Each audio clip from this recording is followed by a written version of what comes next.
Good afternoon, welcome back to Turbo Tortoise Tech and your tech news in 6 minutes or less. AMD's B550s are set to launch in the next few days. The AMD XT series refreshes are set to launch in July. Computex 2020 gets the COVID axe. AMD starts to investigate the board partner power issues. Intel released another mid-range chip for the gamers. You can now play CS 1.6 in your web browser. PNY makes a crazy little flash drive. And we have a look at the Evetech specials for the week. Kicking off with the AMD B550 launch, it does look like the boards should be right on our doorstep, and unfortunately though with a little bit of a higher price. Now they do come with PCI Express 4.0, so it does mean that value price performance should sort of balance out. I will say though that some of these boards that are being made are some of the prettiest I have ever seen. Along with this, their XT series refreshes should be launching in July, and those are built to combat the 10600 and 10700K with a little bit of performance enhancements. And a nice segue into Intel is their new chip with the Intel i3 10320, which is basically the same as the 10500 that we spoke about last week, minus 2 cores that have been chopped off. So that's a 4-core 8-thread processor, which is basically the same as the old Intel 7700 without overclockability. Now if your goal is gaming, it doesn't look like that is going to affect your performance much, to be honest, because it's still going ahead of the 3300X and 3100 where it counts. I would however loved for them to have made an unlocked version of this chip, but then they start to compete against their own stock and would be very difficult to convince anyone to buy a 10600K really.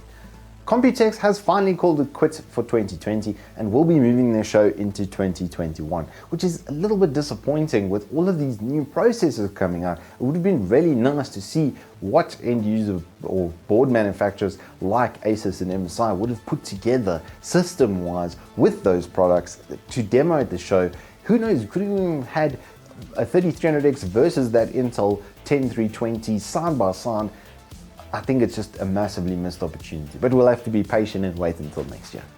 Moving back to AMD and the allegations of power issues on their boards, well, their board partners fiddling a little bit too much perhaps with the power delivery. They have assured the end users that if you use the chips in these stock settings, the XFR technology will protect it from being attacked by rampant wattage or weird voltage issues. That's exactly what it's built to do, and take advantages of spare wattage and voltage, assuming that there's enough temperature headroom. So if you guys are running overclocks, what I would suggest, just set it back to default for the time being and wait and see what the outcome is of this scenario. I'm just hoping that they don't find anything too sinister lurking in the background. In some nostalgia cool, you can now play CS 1.6 in your web browser. And this is absolutely mad. Unfortunately, there aren't any local servers, but you can try your hand on a Germany or Russia side server. I did give it a go, but unfortunately it was kicked for ping. So let's hope someone in South Africa will us on.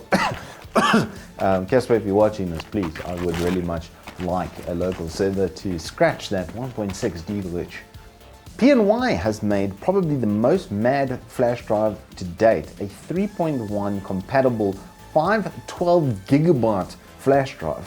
And I can only just sort of remember back to the days when I was a kid and my father brought home one of the first 64 meg flash drives in the country, and we were upgrading from 1.44 meg.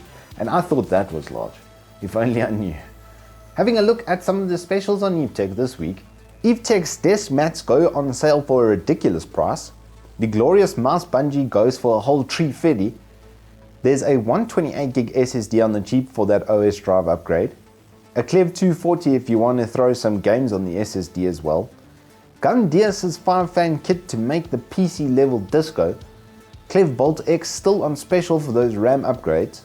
Dell's 27-inch FreeSync for a steal with 75Hz IPS technology. And the Alienware 240Hz G-Sync at a sub 10k price for the pros.